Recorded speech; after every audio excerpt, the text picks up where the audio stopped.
Life surprises us. It does. Sometimes for good, but sometimes for bad. Uncertain as it is by nature, sometimes all of a sudden it catches us absolutely unaware in its whimsical and unexpected turnarounds that leave us badly wounded and completely shocked.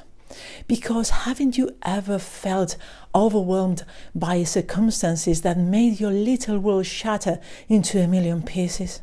But perhaps those turnarounds are not as whimsical as we think they are. For through those hard experiences, life is just propelling us to change and evolve.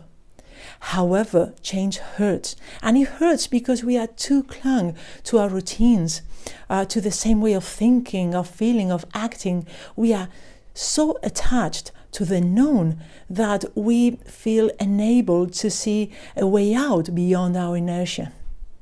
However, there's this light, this slant of light, this beam of wisdom inherent to those situations that, if we are willing to listen, will show us the way out.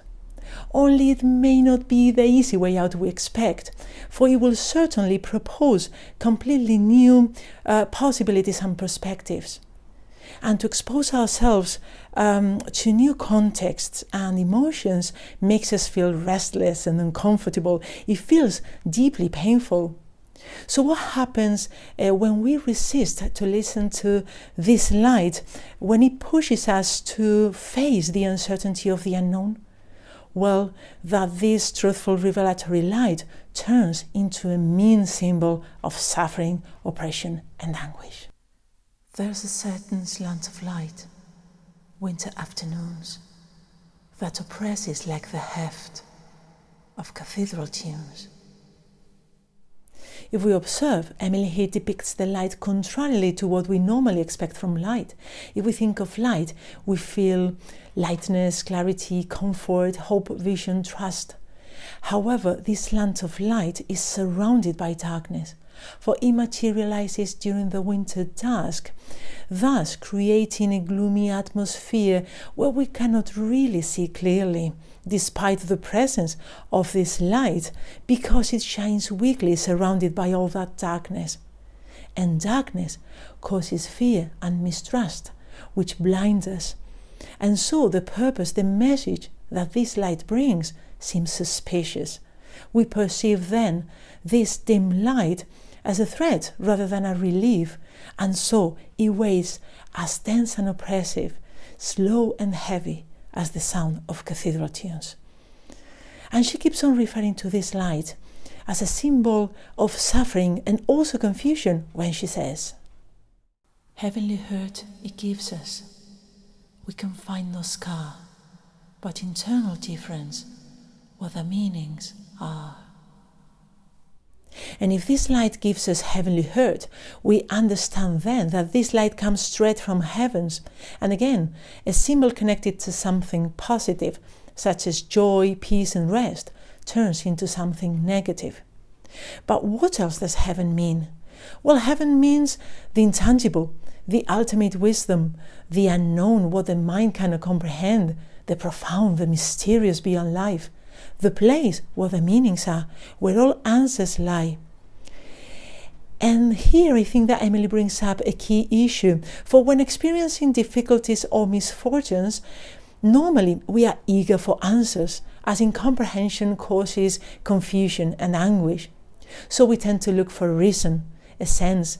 We look for meanings to soothe us. However, some meanings are beyond our understanding, and others challenge us to change. And as I said before, this feels deeply uncomfortable. Thus, we feel that those meanings, using this slant of light as the messenger, pierce us. But they leave no visible, noticeable mark. They leave no scar. For, actually, this pain comes from within, from internal difference, internal discrepancy.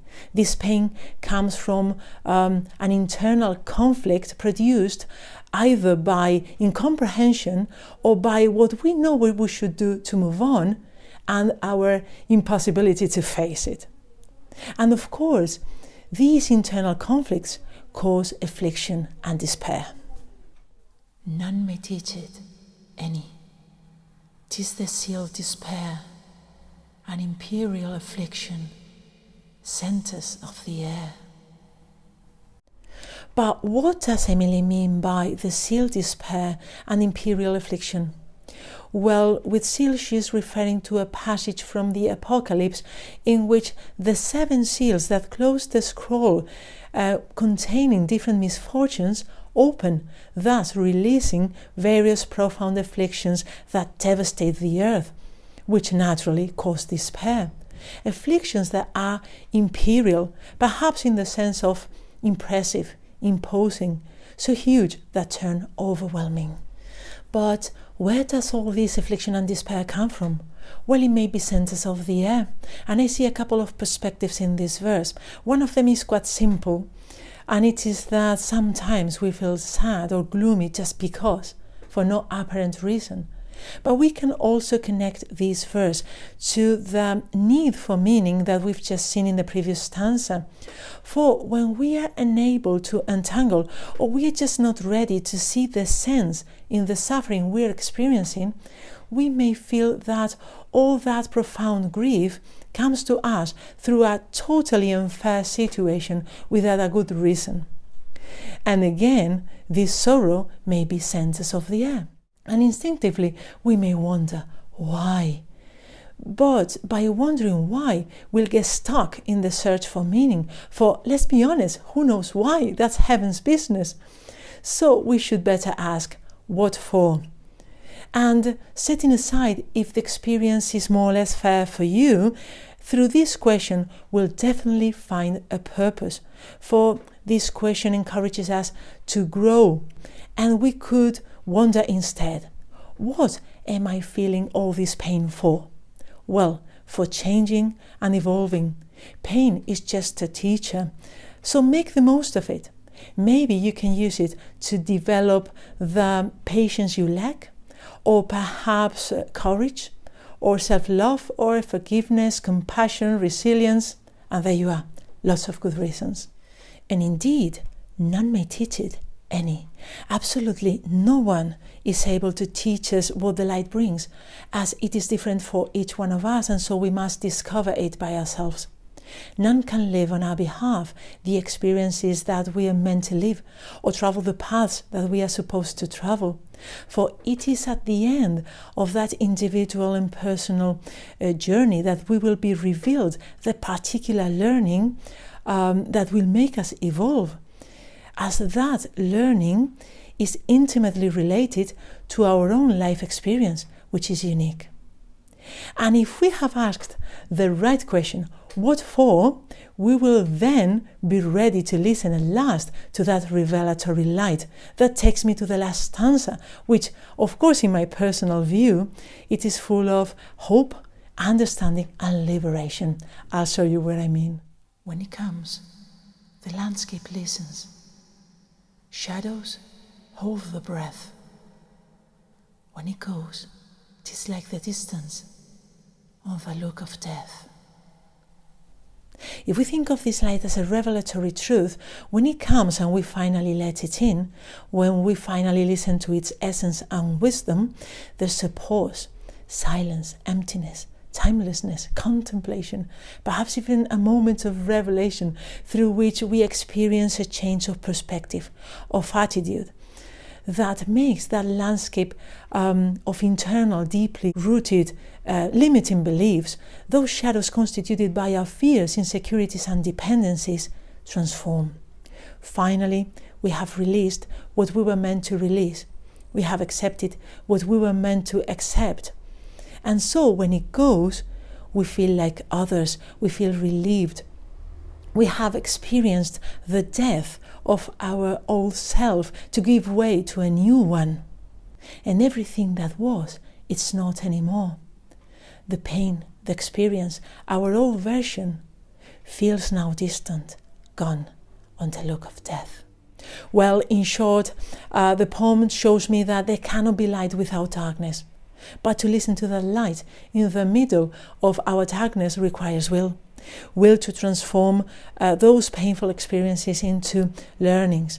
So to soothe the pain that certain situation brings depends mostly on us, on our determination to make the decision to explore and get to know ourselves better in order to detect those patterns and tendencies that limit us. For if we want to obtain different results, we need to do things differently, to behave different, to think different, to defy our well-known attitudes and old beliefs. And depending on the experience, perhaps we'll only have to learn how to let go and accept what it is. But all that hurts. Transformation hurts, letting go and acceptance hurts. It's a process that takes time, patience, and will. To distance ourselves from what we know, from our safe place, always feels confusing and uncomfortable. But if we don't face it by ourselves, life will present us situations that will force us to challenge the known and bring light to our infinite potential of strength, compassion, forgiveness, courage, love, which is hidden inside each one of us. And that is what will make us grow. Life then is just inviting us through those experiences to see the beautiful, precious, liberating light that actually lies within, deep inside you. I wish you then all the happiness that comes from the light you own. And well, this was my personal and absolutely subjective interpretation of this intimate and inspiring poem by Emily Dickinson. But I'd love to know what this Land of Light particularly means to you. So it would be great if you could share your comments and thoughts on this poem below, so we could have different perspectives. Thanks so much for being there. Take care and stay tuned.